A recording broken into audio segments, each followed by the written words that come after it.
On February 3, 2023, the rapper Daryl Gentry, also known as BTB Savage, made a decision that would ultimately lead to a series of events culminating in his gruesome homicide.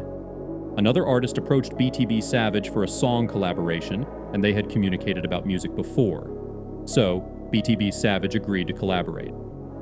On that Friday night, February 3rd, the other rapper wanted to visit BTB Savage's home late, between 10 and 11 p.m., to bring money for the feature and record the song. They also planned to start promotion.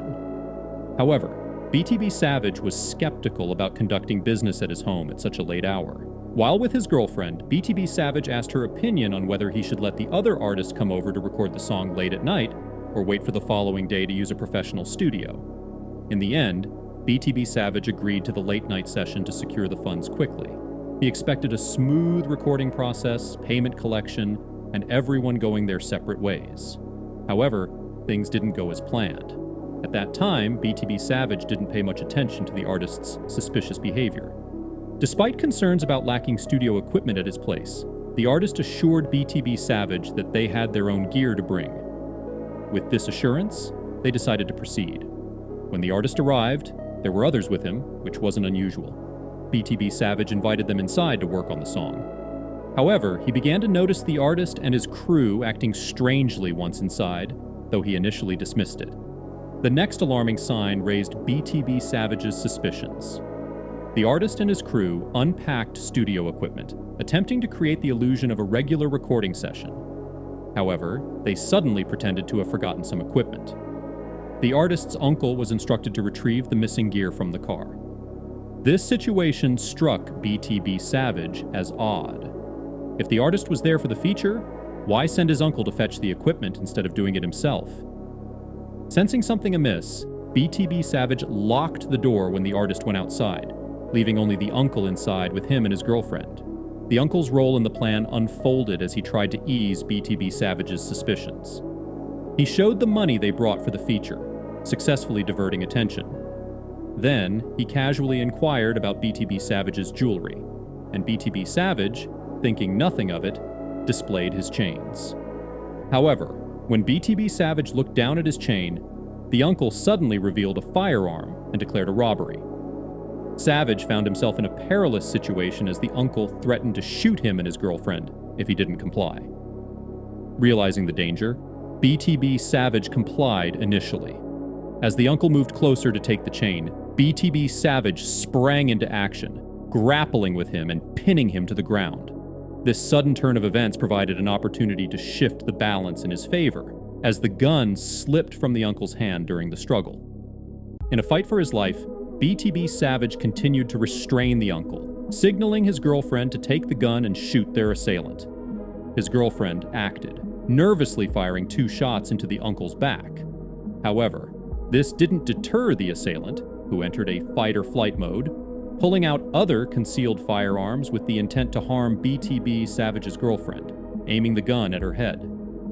As she tried to escape, 2 shots were fired in her direction, prompting BTB Savage to grapple with the assailants. It was during this struggle that BTB Savage made a shocking discovery. His 4-year-old son was asleep in the room. He tried to convince the attackers to leave. The uncle, refusing to give up, yelled to his accomplices outside to shoot through the live door, leading to more shots being fired, fortunately without hitting anyone. BTB Savage urged his girlfriend to finish off the uncle, but more shots came through the door, making her too scared to approach. So, she fired 2 shots back at the door, which seemed to scare the attackers away, leaving only the uncle inside. BTB Savage signaled to his girlfriend to take the final shot. In the process, she accidentally hit BTB Savage's elbow, breaking his arm. Despite the injury, BTB Savage shifted his position to give her a clear shot, and she fired another bullet into the uncle. However, he remained determined to harm the family and kept crawling towards the gun on the floor. BTB Savage managed to reach him just as his hand touched the trigger and discharged all the bullets from the gun. Realizing he had run out of options, the uncle attempted to apologize and beg for his life. In response, BTB Savage left him on the floor and focused on protecting his family, taking them to the hospital for his arm's treatment. Sadly, the uncle did not survive the ordeal. but BTB Savage was ultimately cleared of any charges, as his actions were deemed self-defense. Surviving the harrowing incident, BTB Savage's next actions would place him in danger once again. In a chilling Vlad TV interview, he recounted the final moments of the attacker he had left to die. When asked how he would react if the other assailants sought retaliation, BTB Savage responded by saying he would deal with them as well, dismissing them as being broke. BTB Savage seemingly decided to leverage the incident for promotional purposes, aiming to boost his career and gain more exposure. He taunted the deceased uncle and the escapee assailants by posting pictures at the crime scene, smiling with the caption, "Too much motion," and even released a song with the same name. Despite his mother's efforts to dissuade him from mocking the family of the deceased assailant, BTB Savage persisted, while the family continually threatened to bring sorrow to his own family and his mother. On March 26, 2023, a man named Montreal Burley rented a black Subaru Outback with Florida plates from an Avis rental in San Antonio. At that point, no one knew about his plan to harm rapper BTB Savage. But in the days that followed, it became clear when BTB Savage was killed.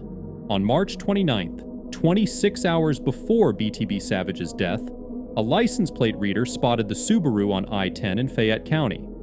Later that evening, investigators believe the Subaru's plates were swapped with stolen Kia plates from Harris County. These swapped plates were scanned on the Subaru about 10 minutes after the shooting. Afterward, the Florida plates were put back on the Subaru, which was seen traveling westbound on I-10 for about 4 hours on the night before and leading up to the shooting. Burley's cell phone records placed him near BTB Savage's apartment on West Creek Lane during this time. On March 30th, the day BTB Savage lost his life, he called his mother in fear, suspecting someone was setting him up. Surveillance footage showed the rented black Subaru following BTB Savage's white SUV shortly before the attack. Around 6 p.m. that day, about an hour after BTB Savage posted a picture of himself at the crime scene, his car was shot at, resulting in his tragic death. He was on his way to the airport to visit his mother. Sadly, in addition to taking his life, the attackers also burglarized his home, an act of heartlessness. Using surveillance video and cell phone data, the police secured a search warrant for the SUV on March 31st. The day after, New Braunfels police stopped Montreal Burley and his fiancée as they left their home in the vehicle that morning. During a subsequent search of the SUV, they discovered a shell casing similar to those found at the shooting scene. Additionally, the phones of both Burley and his fiancée were seized. Burley was arrested on a charge of possession of a controlled substance. However, when questioned about the incident, he terminated the interview and requested an attorney. Reports indicate that due to having reasonable suspicion but not probable cause, authorities could not detain Burley for more than 72 hours without filing charges. The arrest warrant was issued a week later after a review of cell phone data, and Burley turned himself in upon learning of the warrant. Prosecutors are seeking to deny bail for Burley, citing his prior felony convictions. Authorities are also actively searching for another suspect who was in the vehicle at the time of BTB Savage's death. BTB Savage's fans pointed out that before his identity was revealed in the homicide, rapper BJ Goddamn hosted and later deleted an Instagram post mocking BTB Savage's death, and his attire matched suspect descriptions, leading to speculation about his potential involvement. Furthermore, information has surfaced suggesting that the hit on BTB Savage might be linked to the retaliation for the murder of a robber at BTB Savage's apartment, identified as Omar Richardson according to documents. Burley is known as a documented gang member and was a friend of Richardson. Burley even released a music video titled "Pain is Love," dedicated to his fallen friend, Omar Stewart Richardson. After BTB Savage's passing, Omar Richardson's alleged family celebrated and showed a lack of sympathy for his death.